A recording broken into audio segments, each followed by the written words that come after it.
Nanay, wag na gulay. Please naman, oh! Nanay, wag na gulay. Please naman, oh! Pagdating ng hapunan, gutom na gutom na. Akala ko chicken, gulay pala to ha. May ampalaya, may okra pa. Tinitigan ko lang, parang di ko kaya. Sabi ni nanay, masustansya yan.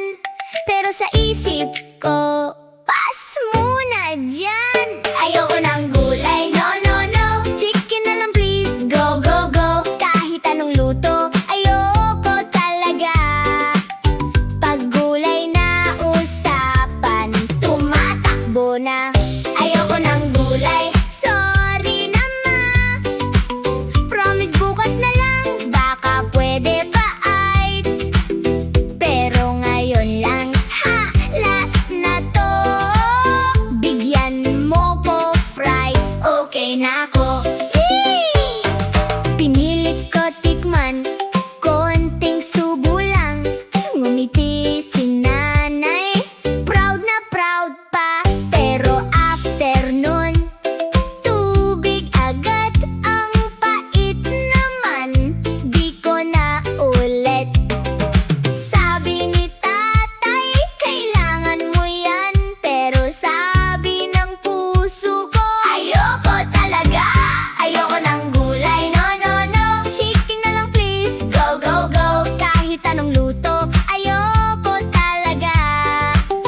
Pag gulay na usapan, tumatakbo na. Ayoko ng gulay, sorry na ma. Promise bukas na lang, baka pwede pa ice. Pero ngayon lang, ha, last na to.